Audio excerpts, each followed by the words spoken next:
नमस्कार साथियों। इस बिश्नोई आपका स्वागत है यूट्यूब चैनल पर। गेम अड्डा हमारा यूट्यूब चैनल है। आप सभी का स्वागत करता हूं। जैसा कि आप सभी जानते हैं साथियों कि हमारा आज स्टेट का बैच चल रहा है। स्टेट टीजीटी साइंस का बैच हमारा चल रहा है। ठीक है, उसमें हम कुछ टॉपिक डिस्कस कर चुके हैं। आज जो हम टॉपिक डिस्कस करने वाले हैं साथियों, आज जो टॉपिक हमारे हैं वो हम डिस्कस करने वाले हैं। आज का जो टॉपिक है वो बहुत ही बेसिक, बहुत ही आसान भी है और बहुत अच्छे प्रोपोर्शन में हर बार हर साल इससे पीजीटी वाले एग्जाम में क्वेश्चन पास आता है। एक हमारा जो है आज का वो है स्ट्रक्चर ऑफ एटम। है क्या है? स्ट्रक्चर ऑफ एटम है। स्ट्रक्चर ऑफ एटम का मतलब क्या है? परमाणु की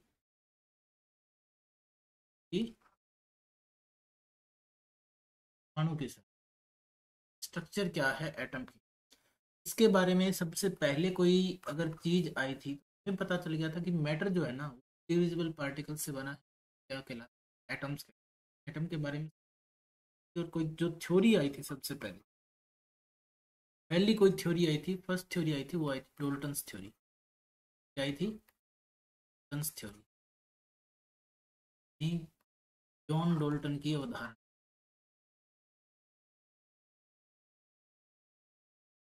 जॉन डोल्टन की धारणा थी, वो सबसे पहली थ्योरी थी साथियों। इसके बारे में, एटम के बारे में डोल्टन ने कुछ बातें कही थी, जिनमें से प्रमुख बात क्या थी? उसने कहा था कि matter is made up of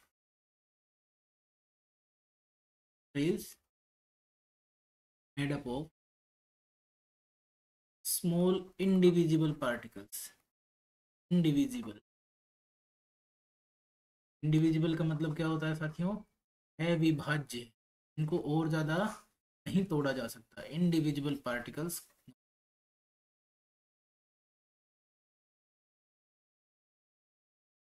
atoms. उसने क्या कहा? अणु नाम के एटम कह दिया था। उसने ये कहा था कि इन सभी एक टाइप के एलिमेंट की प्रॉपर्टी तो उसके जितने भी एटम होंगे सबकी फिजिकल सेम रहेगी। डिफरेंट टाइप के एटम्स होंगे, उनकी फिजिकल और केमिकल प्रॉपर्टी क्या रहेगी। और कंपाउंड्स बनाने के लिए क्या करते हैं? Atoms mix in different proportions, mix in different proportions.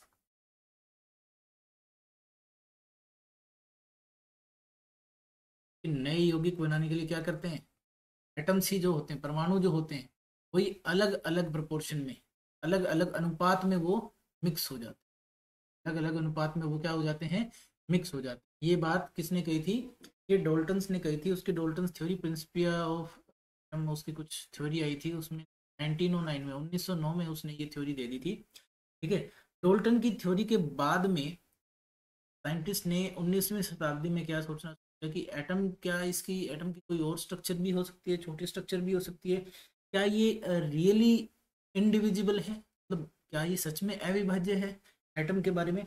अब जैसे डोल्टन ने प्रतिपादित किया था, डोल्टन ने जैसे बताया था कि परमाणुओं के भीतर क्या छोटे घटक भी विद्यमान होते हैं, क्या ये और छोटे पार्टिकल्स इसके अंदर होते हैं? तो परमाणुओं की जो बात थी, इसको एटम्स को और ज़्यादा स्टडी करने की बात थी। इसके चलते एक्सपेरिमेंट्स किए गए 19वीं सदी में, 19th सेंचुरी में एक्सपेरिमेंट किए गए। जिनमें से सबसे पहली जो एक्सपेरिमेंट थी वो आपका कैथोड रे एक्सपेरिमेंट थी। सबसे फर्स्ट जो एक्सपेरिमेंट था क्या था? कैथोड रे एक्सपेरिमेंट था। कैथोड रे, सबसे पहला एक्सपेरिमेंट क्या था? Cathode ray. कैथोड का ये जो एक्सपेरिमेंट था ना, ये जो पहला एक्सपेरिमेंट था, जो क्रियाकलाप था,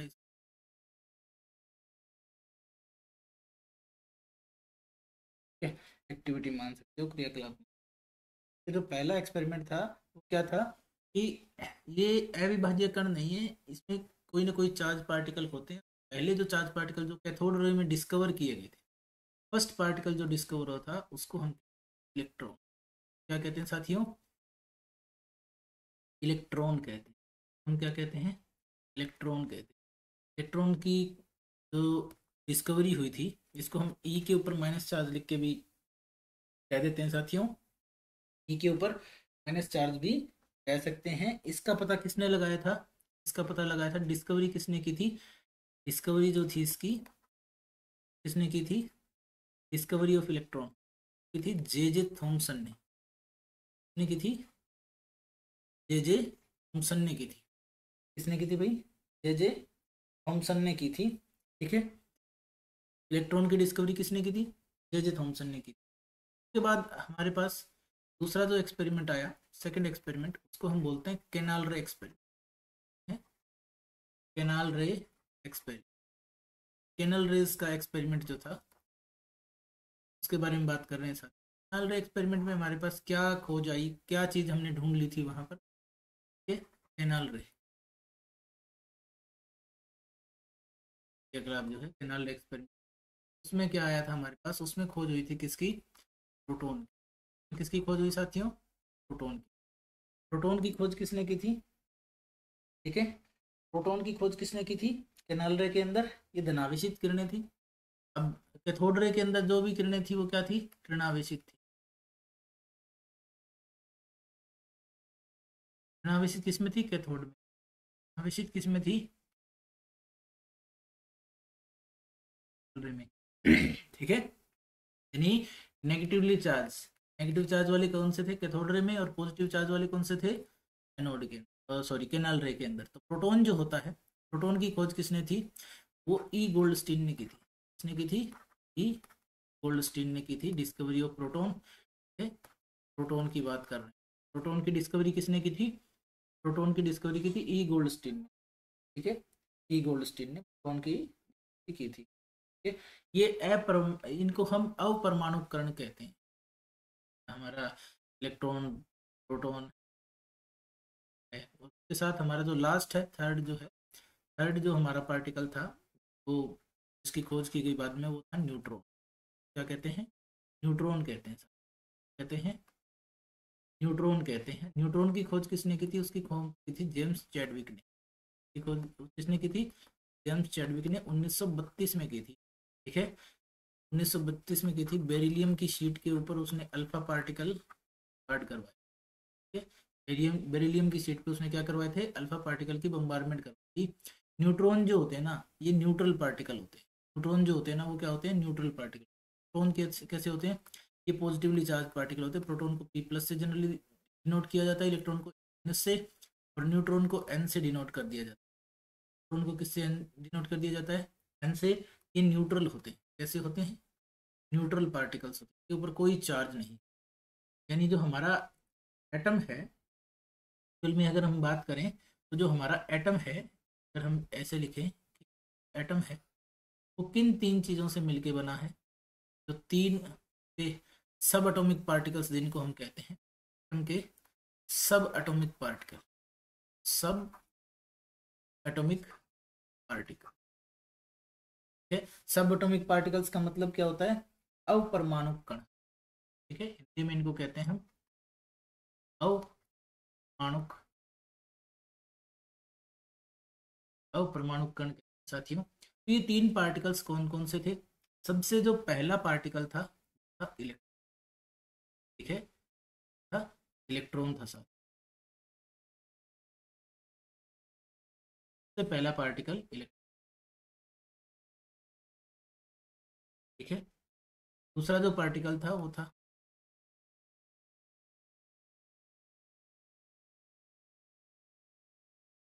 तीसरा जो पार्टिकल था वो क्या था? तीसरा कण कौन सा था? ठीक है, इलेक्ट्रॉन, प्रोटॉन और न्यूट्रॉन, हमारे पास तीन पार्टिकल आ गए थे।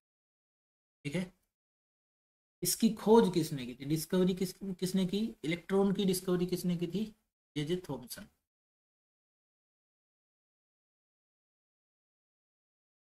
प्रोटॉन की खोज किसने की थी? ई गोल्डस्टीन ने। और न्यूट्रॉन की खोज किसने की थी? जेम्स चैडविक ने। किसने की थी? जेम्स चैडविक ने न्यूट्रॉन की खोज की थी। नेक्स्ट अगर हम चलें आगे, अगर हम बात करें कि इलेक्ट्रॉन जो होता है, उसको हम सिंबल क्या देते हैं, इलेक्ट्रॉन का सिंबल होता है साथियों ई। इलेक्ट्रॉन को पी से डिनोट किया जाता है, न्यूट्रॉन को से डिनोट करते हैं, ऐसे ही सिंबल हम देते हैं।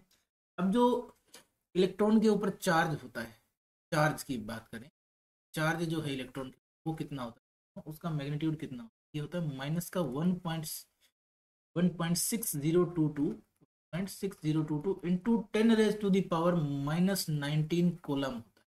कितना होता है 1.6022 इंटू 10⁻⁻⁻19 कोलम होता है साथियों। ठीक है, जो रिलेटिव चार्ज है, हम इसके ऊपर रिलेटिव चार्ज अगर बात करें, हम इसको 1 के आसपास ही मान लेते हैं। रिलेटिव चार्ज कितना मान लेते हैं, रिलेटिव चार्ज मान लेते हैं हम इसके ऊपर -1। ठीक है, अब बात करते हैं कि प्रोटॉन के ऊपर कितना चार्ज होता है। प्रोटॉन के ऊपर चार्ज होता है ना साथियों, प्रोटॉन पे जो चार्ज है वो होता तो मैग्नीट्यूड में बराबर, ये बस साइन अलग होता है, 1.6 प्लस का होता है, 1.6022 इंटू 10⁻⁻19 कोलम, यानी इक्वल चार्ज है लेकिन अपोजिट मैग्नीट्यूड का है। ठीक है, इक्वल चार्ज है अपोजिट मैग्नीट्यूड का है। तो रिलेटिव चार्ज अगर हम इसके ऊपर मानेंगे, रिलेटिव चार्ज, ठीक है, रिलेटिव चार्ज, चार्ज का मतलब होता है आवेश। जो चार्ज में लिख रहा हूँ ना, चार्ज का मतलब हिंदी में होता है आवेश। ठीक है, आवेश, आवेश की बात। रिलेटिव चार्ज कितना है, रिलेटिव चार्ज जो है वो प्रोटॉन के ऊपर कितना होता है साथियों, +1 होता है। ठीक है, अब अगर न्यूट्रॉन के ऊपर चार्ज क्या होता है, कोई चार्ज नहीं, चार्ज न्यूट्रॉन के ऊपर चार्ज कुछ नहीं होता, ये तो होता है न्यूट्रल। रिलेटिवली क्या होता है, ये न्यूट्रल रहता है, इसके ऊपर कोई चार्ज नहीं। अब बात करते हैं किसकी, कि मास क्या होता है, इलेक्ट्रॉन का मास कितना होता है, ये मास हम केजी में निकालेंगे, पर केजी में। हम 9.01939, ठीक है, 9.01939 10⁻⁻31 kg। ठीक है, इतना मास रहेगा किसका, इलेक्ट्रॉन का। प्रोटॉन का मास कितना रहेगा साथियों, देख लेते हैं। प्रोटॉन का मास रहता है 1.67 एंड 262 आएगा, 262 इंटू 10⁻⁻27। न्यूट्रॉन का मास कितना रहेगा साथियों, न्यूट्रॉन के ऊपर कोई चार्ज नहीं होता, तो जीरो चार्ज होता है हमेशा भी कहते हैं। तो न्यूट्रॉन का जो मास होता है वो कितना साथियों, वो 0.67493। देखो कितना स्लाइट वेरिएशन आया। ठीक है, टू 10⁻⁻27 kg की बात कर, ठीक है, कितना, इतना। अब अगर बात देखें तो प्रोटॉन और न्यूट्रॉन के मास में कितना चेंज आया साथ, तो लास्ट के 3 डिजिट देखो, 1.67 तो दोनों में ही सेम है। पॉइंट देखो, 0.00 और 200 के आसपास, 0.00200 के आसपास चेंज आया है, स्लाइट चेंज, यानी प्रोटॉन से न्यूट्रॉन थोड़ा सा हैवी होता है, प्रोटॉन से न्यूट्रॉन थोड़ा सा हैवी होता है साथी।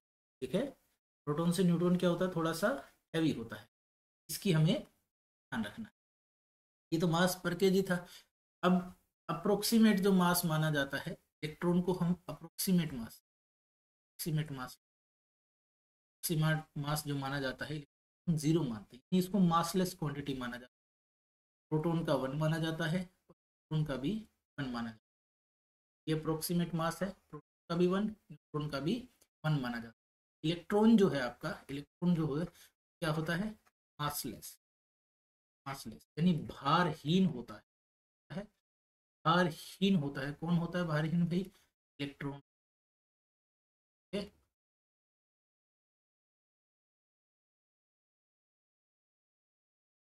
इलेक्ट्रॉन क्या होता है, भारहीन होता है। ठीक है, इलेक्ट्रॉन आपका क्या होता है, भारहीन होता है। ठीक है, दोबारा लिख देते हैं, क्या होता है, इलेक्ट्रॉन होता है। ठीक है, अब बढ़ते हैं साथियों आगे की तरफ, हमारा नेक्स्ट जो टॉपिक उसकी तरफ क्या करेंगे, नेक्स्ट जो हमारा टॉपिक है उसमें देख लेते हैं। तो नेक्स्ट हमारा टॉपिक है वो है हमारे एटम की स्ट्रक्चर के बारे में। ठीक है, कि जब हमें पता चल गया कि इसके अंदर अपरमाणु कण क्या क्या है, ठीक है, तीनों कणों के बारे में हमने स्टडी कर लिया, उनकी जो बेसिक प्रॉपर्टीज है उनको हमने पढ़ लिया। उसके बाद आता है हमारे पास एटम की जो स्ट्रक्चर है उसके बारे में कौन कौन से मॉडल आए परमाणु की संरचना के लिए, कौन कौन से परमाणु के मॉडल आए, हमें उनको पढ़ना है। स्ट्रक्चर ऑफ एटम हमारा एक्चुअल में अब यहीं से शुरू होता है। पहला जो मॉडल था हमारे, सबसे पहला मॉडल वो था थॉमसन का मॉडल। क्या था? Thomson's model of atom. Thomson's model of atom.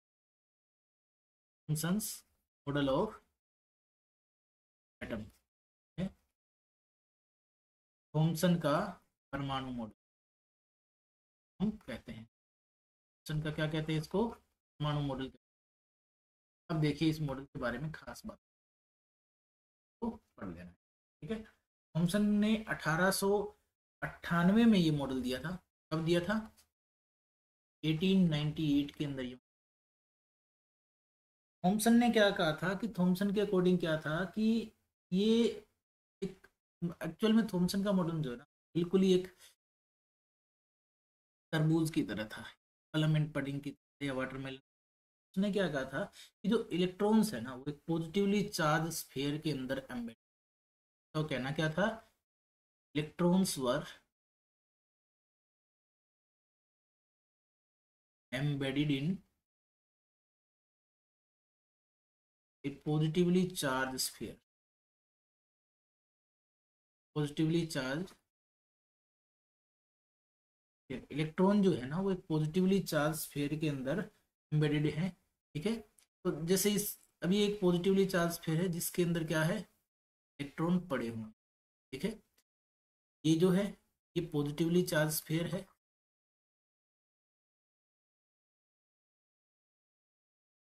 और उसके अंदर जो है आपके नेगेटिवली चार्ज इलेक्ट्रॉन्स हैं। ये इलेक्ट्रॉन्स हैं जो कि उस पॉजिटिव चार्ज स्फीयर में पड़े हुए हैं। ठीक है, ये अनइवनली डिस्ट्रीब्यूटेड।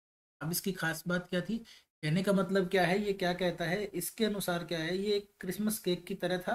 इसके अनुसार परमाणु एक धनावेशित गोला था जिसमें इलेक्ट्रॉन क्रिसमस केक में लगे सूखे मेवों की तरह थे। ठीक है, तो एटम क्या है? यानी परमाणु जो है, परमाणु एक धनावेशित गोला है। ठीक है, ये क्या कहता है? परमाणु एक धनावेशित गोला है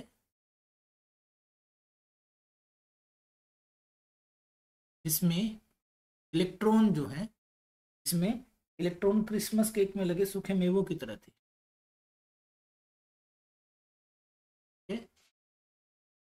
क्रिसमस केक में लगे सूखे मेवों की तरह थे। ठीक है, मेवों की तरफ। इसको प्लम एंड पडिंग मॉडल भी कहा जाता है। प्लम एंड पडिंग मॉडल इसको कहा जाता है साथियों। ठीक है, तरबूज का भी आप उदाहरण ले सकते हो। जैसे तरबूज की बाहरी जो स्फेयर है, मतलब ग्रीन कलर का जितना भी पार्ट है वो पॉजिटिवली चार्ज स्फेयर माना गया है। और जो नेगेटिव चार्ज के इलेक्ट्रॉन उनको बीज की तरह मान लिया गया कि वो बीज हैं जो तरबूज के। ठीक है, इसको तरबूज की तरह भी माना गया, तरबूज की तरह ही मान लिया। मॉडल को उसने क्या माना है? तरबूज की तरह भी माना है साथियों। प्लम एंड पडिंग मॉडल भी इसको हम कहते हैं साथ, या फिर रेजिन पडिंग भी बोलते हैं, या फिर क्या बोलते हैं? रेजिन। रेज कर लेते हैं।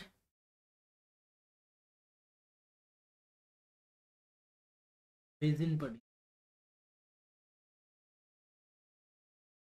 रेजिन। इसको वाटरमेलन मॉडल भी क्या कहते हैं?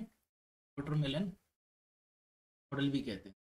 इसकी खास बात क्या है? इंपॉर्टेंट फीचर क्या है इसका? इंपॉर्टेंट फीचर, खास बात, खास बात क्या है इस मॉडल? स्पेशली ऐसा क्या खास है? मास ऑफ जो एटम था ना, यूनिफॉर्मली डिस्ट्रीब्यूट माना था पूरे एटम के। ठीक है? इसने क्या माना था? Mass of the atom is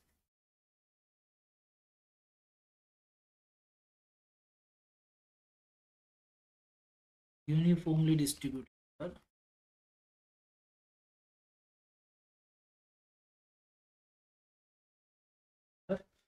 tyre atom.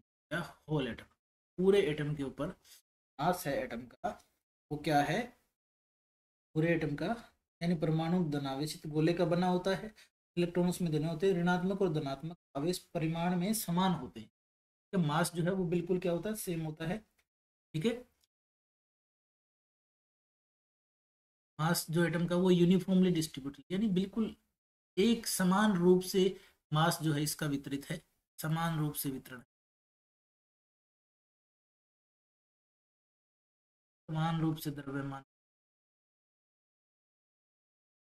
है, समान रूप से द्रव्यमान का वितरण है। दूसरी बात, जितना भी ऋणात्मक आवेश है और जितना भी धनात्मक आवेश है वो परिमाण में समान है। क्या है, परिमाण में समान है, कहने का मतलब क्या है, ऋणात्मक व धनात्मक आवेश मैग्नीट्यूड में समान है, यानी परिमाण में समान, मैग्नीट्यूड में सेम है, positive charge negative charge same है, इसीलिए क्या है, इसलिए ये एटम क्या है, न्यूट्रल है, इसलिए एटम एटम क्या है, उदासीन है, इसलिए एटम क्या है, उदासीन है। ये इसका इंपॉर्टेंट फीचर क्या है कि जो इलेक्ट्रॉन यानी नेगेटिव और पॉजिटिव चार्ज क्या है, इक्वल है, नेगेटिव चार्ज किसके इक्वल है, पॉजिटिव चार्ज, इसकी वजह से एटम एज ए होल क्या है, न्यूट्रल है, एटम एज ए होल क्या है, न्यूट्रल है साथी, यही बात इसने, ठीक है। लिमिटेशन क्या थी, ये अल्फा स्कैटरिंग एक्सपेरिमेंट जो था ना उसको एक्सप्लेन नहीं कर पाया था, हालांकि ये कोई हम पढ़ लेते हैं इस चीज को। अब हम बात करते हैं साथियों, नेक्स्ट हमारे पास जो है ठीक है रेड कलर कि रदरफोर्ड का न्यूक्लियर मॉडल एटम एटम का क्या था, रदरफोर्ड का जो मॉडल था उसकी हम,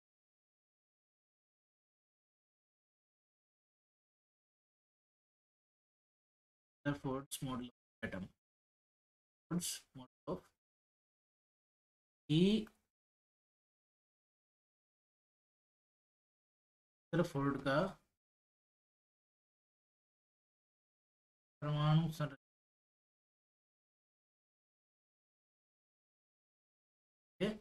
रदरफोर्ड का क्या है, परमाणु संरचना के बारे में बात है। तो इसको हम अल्फा स्कैटरिंग एक्सपेरिमेंट भी कहते हैं, क्या कहते हैं, अल्फा स्कैटरिंग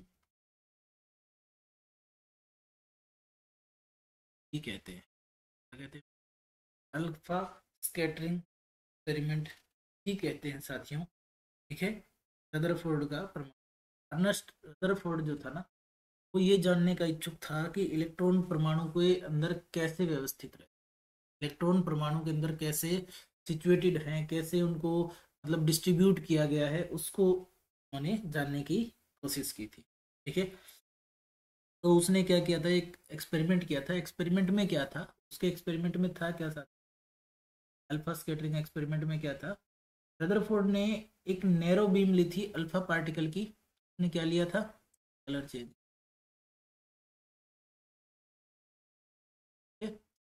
उसने beam of alpha particle Lee,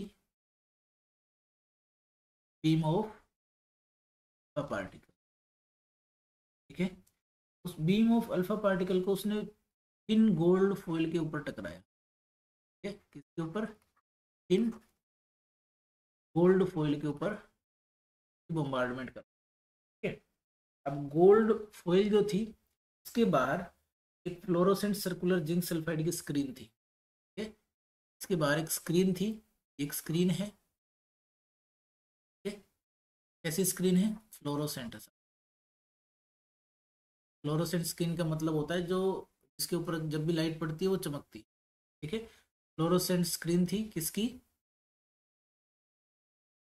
zinc sulphide, किसकी थी, जिंक सल्फाइड की स्क्रीन थी इस गोल्ड फॉइल के बाहर, इसको मान लेते हैं कि ये हमारी पूरी थी, उसके पीछे ये स्क्रीन लगी हुई थी, ठीक है, ये स्क्रीन लगी हुई थी, तो जो अल्फा पार्टिकल्स थे, सॉरी जो अल्फा पार्टिकल्स थे,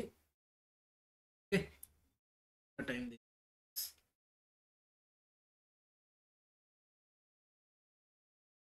जो अल्फा पार्टिकल्स थे ना हमारे, के बारे में बात, ठीक है, शायद से आएगी। जो अल्फा पार्टिकल्स थे हमारे, उनके बारे में बात करें कि जो अल्फा पार्टिकल्स वो क्या किए, एमिट हुए रेडियो एक्टिव सब्सटेंस से।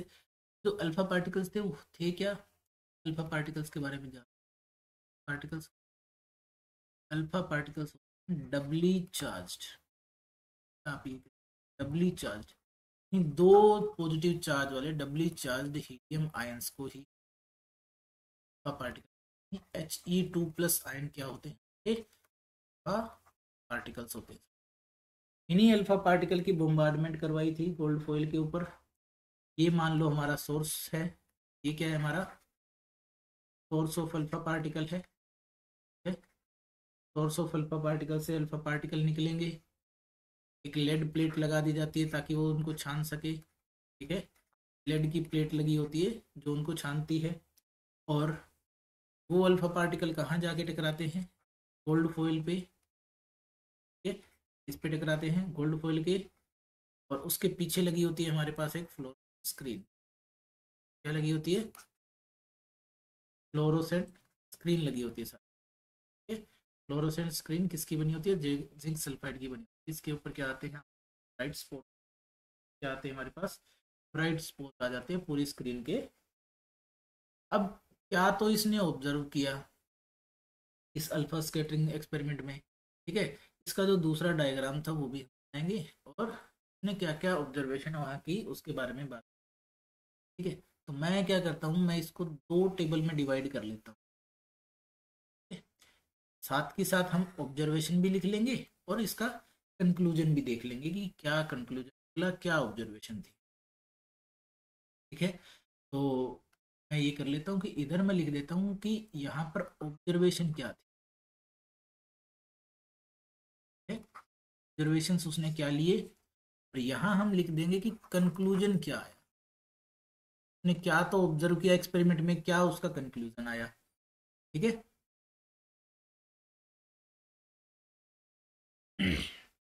ठीक है, तो जो पहला ऑब्जर्वेशन उसने देखा ना, फर्स्ट ऑब्जर्वेशन क्या था उसका, कि जितने भी पार्टिकल्स थे, अल्फा पार्टिकल्स जो थे, मतलब उसने जो ऑब्जर्व किया उसका परिणाम क्या मिला उसको, वो देखते हैं। जितने भी अल्फा पार्टिकल थे ना, most of the alpha particle most of the alpha particles pass through the foil without any deflection. जो गोल्ड फॉइल थी ना, pass through the foil without any deflection, कोई डिफ्लेक्शन नहीं आया, विदाउट एनी डिफ्लेक्शन सीधे पास कर गए। कहने का मतलब क्या है, सीधे बाहर निकल गए, कोई डिफ्लेक्शन आया ही नहीं उनको, बिल्कुल सीधे बाहर निकल गए। दूसरे ऑब्जर्वेशन की बात करते हैं कि दूसरा ऑब्जर्वेशन क्या था, फ्यू अल्फा पार्टिकल्स, कुछ अल्फा पार्टिकल्स जो थे ना, वर डिफ्लेक्टेड बाय स्मॉल एंगल्स, ठीक है, वो कुछ छोटे छोटे एंगल से डिफ्लेक्ट हुए, डिफ्लेक्टेड बाय स्मॉल एंगल्स, ठीक है, छोटे कोण से डिफ्लेक्ट हो गए, ठीक है, सीधे पास करके। ज्यादातर क्या थे, ज्यादातर अल्फा पार्टिकल बिना टकराए बाहर निकले, बिना टकराए गुजर गए, ठीक है, बिना ही टकराए गुजर गए। उसके अंदर से कुछ अल्फा पार्टिकल्स है ना, वो डिफ्लेक्ट हो गए स्मॉल एंगल से। कुछ जो थे, कुछ अल्फा कण जो थे, छोटे कोण से मुड़ गए, नहीं छोटे कोण से डिफ्लेक्ट हो गए, ठीक है, बिना टकराए, कुछ तो टकराए लेकिन छोटे कोण से मुड़े हैं।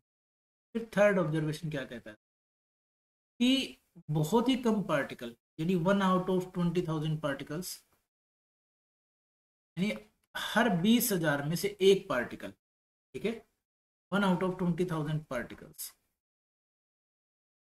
बाउंस्ड बैक बाई 180 डिग्री, यानी एक पार्टिकल्स सिर्फ मतलब 20,000 में से एक कण 180 डिग्री के कोण पर वापस आ गया।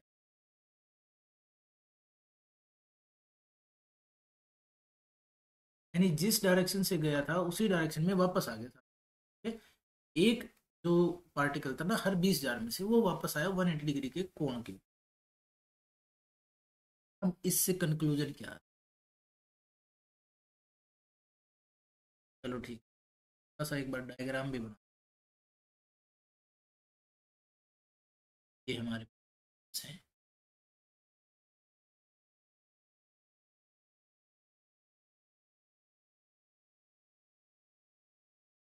मान लो अरे पार्टिकल्स,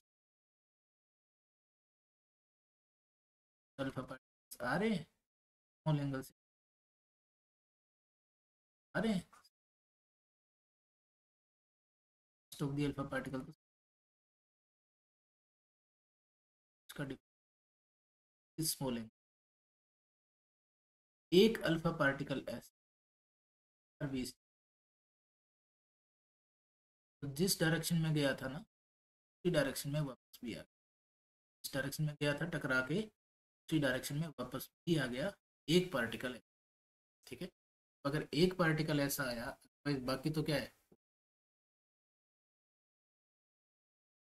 एंगल से एक वापस। कंक्लूजन क्या है? जो पहला कंक्लूजन निकला वो क्या था कि जो स्पेस है एटम के अंदर, मोस्ट ऑफ द स्पेस क्या है कि large space of atom is, अब चूंकि मोस्ट ऑफ द पार्टिकल जो थे वो बिना डिफ्लेक्शन के चले गए, इसका मतलब क्या है कि परमाणु का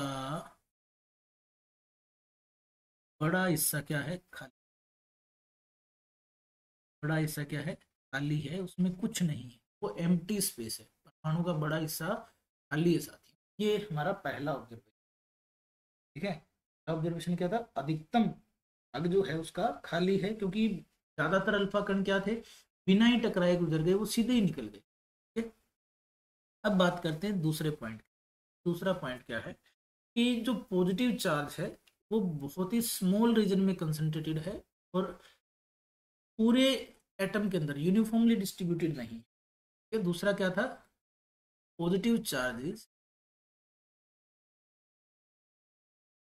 concentrated at a very small,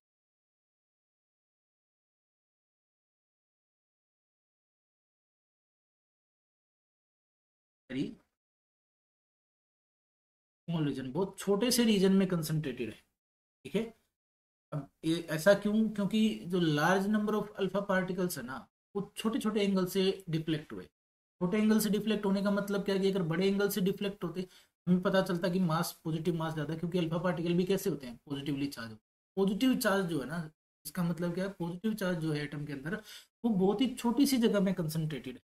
ठीक है, पॉजिटिव चार्ज क्या है, वो बहुत ही छोटी सी जगह में कंसंट्रेटेड है। ठीक है, ये आपको पता चल जाता है। यानी उसमें जो पॉजिटिव पार्ट है, यानी धनावेशित पार्ट जो है वो बहुत ही छोटे से भाग में है, उसका भाग बहुत ही कम है। इसका मतलब क्या है, इसका मतलब है धनावेशित भाग जो भाग पर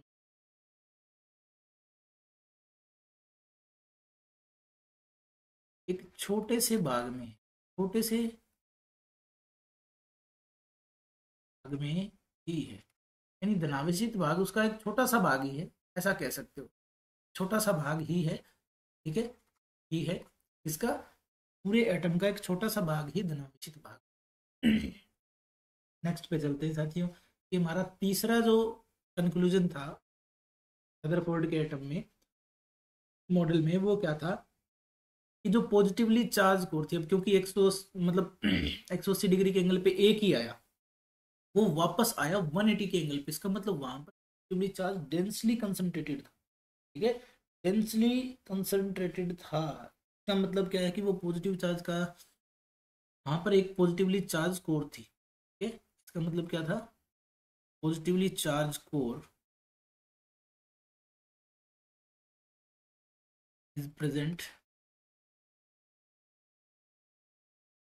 in the centre of the atom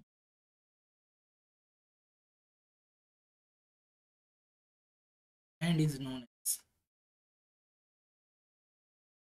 nucleus.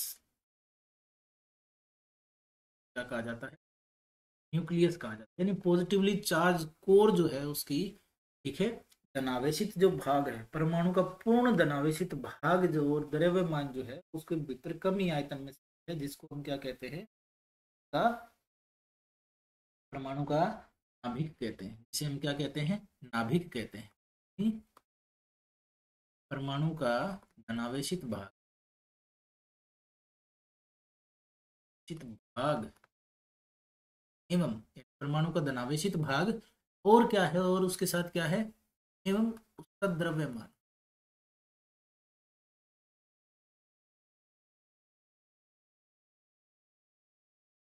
छोटे से भाग में केंद्रित है,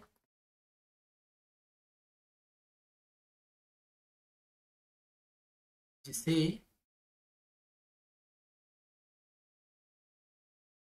नाभिक कहा गया। इसे क्या कहा गया है? नाभिक कहते हैं। परमाणु को क्या कहते हैं? नाभिक, यानी कि न्यूक्लियस कहते हैं, नाभिक कहते हैं। क्या इतनी बात आपको समझ में आ गई है? आगे बढ़ते हैं, आगे बढ़ते हैं। नेक्स्ट हमारा है कि रदरफोर्ड जो मॉडल था, ठीक है, कि लिमिटेशन क्या क्या है? बेसिस अल्फा जो न्यूक्लियर मॉडल आया था एटम का, उस न्यूक्लियर मॉडल के अंदर रदरफोर्ड ने क्या क्या बातें कही, कुछ उसने पॉइंट्स भी निकाले थे, यानी पोस्टुलेट्स जो थे दिए थे उसने, postulates of Rutherford's model. Rutherford के मॉडल के कुछ पोस्टुलेट थे, यानी उसने एटम के बारे में पोस्टुलेट दिए थे। एटम के बारे में पोस्टुलेट थे ये सारे के सारे। परमाणु के बारे में उसने क्या कहा था? न्यूक्लियस है, ठीक है। तो हमने अभी बात की थी कि न्यूक्लियस है, उसके अंदर एक चीज तो क्या बताई थी उसने, कि न्यूक्लियस एग्जिस्ट करता है। न्यूक्लियस का मतलब नाभिक है, और वो कहाँ है? नाभिक, नाभिक है वो बिल्कुल सेंटर ऑफ द एटम है, ठीक है। एक्सट्रीमली स्मॉल रीजन जो है ना, पॉजिटिव चार्ज, यानी positive charge is located in an extremely small region, extremely small region,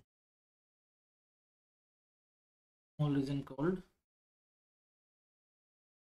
तो हम क्या कहते हैं? न्यूक्लियस कहते हैं। पॉजिटिव चार्ज जो है ना बहुत ही छोटे से भाग में आपका रहता है, उसको हमने न्यूक्लियस या नाभिक कह दिया। दूसरा जो पॉइंट था वो क्या था? जो वॉल्यूम है न्यूक्लियस की, वो नेग्लिजिबल है as compare to the total volume of nucleus is negligible. क्या है? Negligible as compare to total volume of nucleus, total volume of atoms.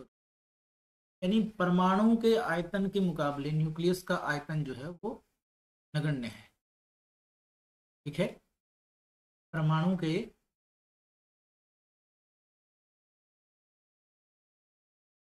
आयतन के मुकाबले नाभिक का आयतन, नाभिक का आयतन जो है वो नगण्य है। क्या है? नगण्य है, नेग्लेजिबल है, तो हम गिनते ही नहीं, इतना कम है, ठीक है। जित both proton and neutrons are present in the nucleus, ठीक है, दोनों ही, both proton and neutron are present collectively known as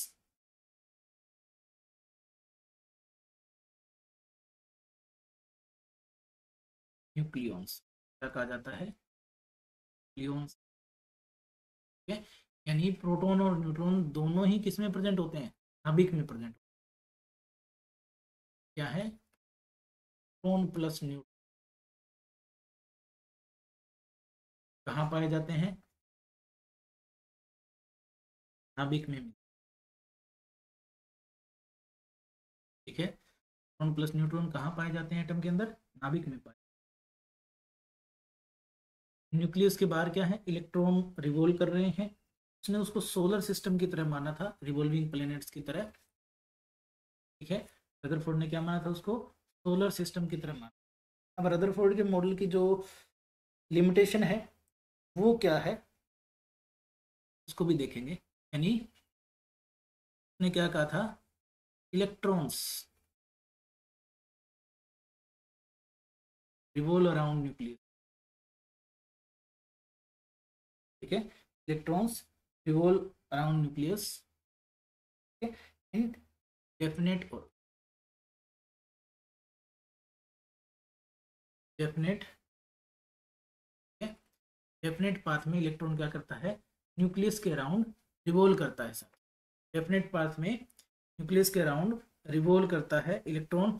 और इसको किससे रिजेंबल किया था? सोलर सिस्टम से रिजेंबल किया था। सोलर सिस्टम से कैसे? कि जैसे सूरज के बाहर सारे ग्रह घूमते हैं ना, वैसे ही इलेक्ट्रॉन घूमते हैं किसके चारों ओर? नाभिक के चारों। ठीक है, उसके बाद आएंगी साथियों इसकी, उसके बाद क्या आती है? लिमिटेशंस ऑफ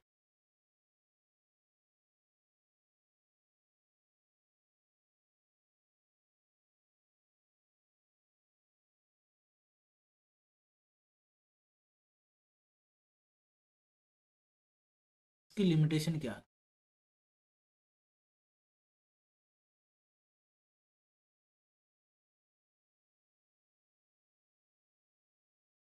रदरफोर्ड के मॉडल की लिमिटेशन। लिमिटेशन का मतलब कमियां क्या क्या?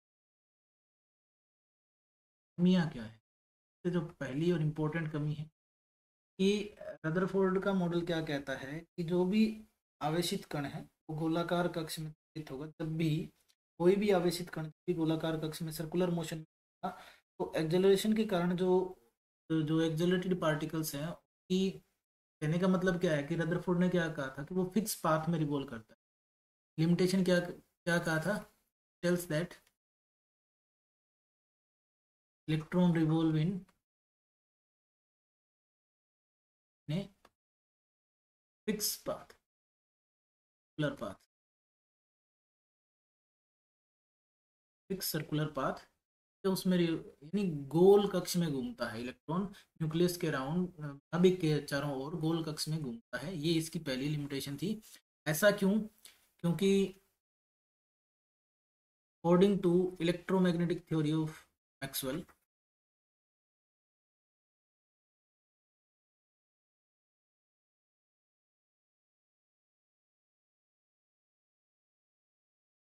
व्हेन ए चार्ज पार्टिकल, कोई भी चार्ज पार्टिकल हो,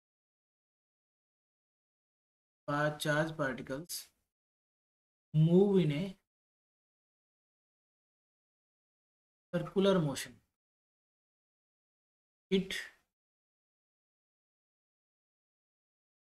readily lose its energy and eventually fall in the nucleus,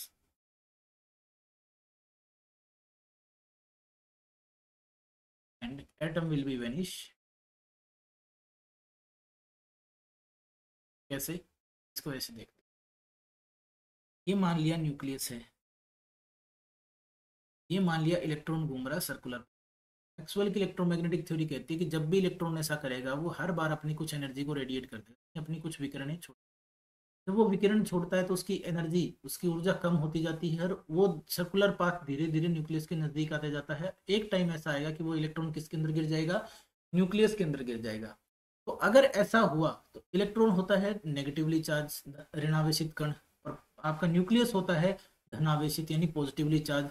और प्लस और माइनस जब आपस में मिलते हैं तो क्या होता है? न्यूट्रल होता है। क्या बन जाता है? न्यूट्रल। तो एटम जो है वो वेनिश ही हो जाएगा, एग्जिस्ट ही नहीं करेगा, डज नॉट एग्जिस्ट आ जाएगा, एटम एग्जिस्ट ही नहीं करेगा। अगर ऐसा होता है तो एटम एग्जिस्ट ही नहीं करता। इसका मतलब जो एक सर्कुलर पाथ वाली बात जो इसने रदरफोर्ड ने कही है वो बिल्कुल गलत है, क्योंकि इलेक्ट्रोमैग्नेटिक थ्योरी जो है की वो यही कहती है कि जब भी कोई आवेशित कण किसी गोलाकार कक्ष में घूमता है त्वरण के साथ, ठीक है, एक्सेलरेशन का मतलब होता है त्वरण, एक्सेलरेशन होता है त्वरण, ठीक है, जब भी कोई आवेशित कण त्वरण के साथ गोलाकार कक्ष में घूमता है, गोलाकार मोशन में घूमता है, तो वो अपनी ऊर्जा को विकिरणों के रूप में छोड़ता है। जब वो विकिरणों के रूप में छोड़ता है तो क्या होता है, वो अपनी ऊर्जा को विकिरणों के रूप में जब छोड़ता है तो उसकी ऊर्जा जो है वो कम होती चली जाती है, और धीरे धीरे क्या होता है, उसका पाथ, उसका जो कक्ष है वो छोटा होता चला जाएगा, और लास्ट में जाके क्या होगा, इवेंचुअली वो किस में गिर जाएगा, वो नाभिक में गिर जाएगा, न्यूक्लियस में गिर जाएगा, और एटम एज ए होल खत्म ही हो जाएगा। ऐसा तो होता नहीं है, क्योंकि एटम तो अब भी एग्जिस्ट करता है, क्योंकि हम एग्जिस्ट कर रहे हैं, इसका मतलब हम भी एग्जिस्ट कर रहा है। इसका मतलब क्या था कि ये रदरफोर्ड के मॉडल की सबसे बड़ी लिमिटेशन थी, ठीक है, ये क्या थी, रदरफोर्ड के मॉडल की सबसे बड़ी लिमिटेशन थी साथियों, ठीक है।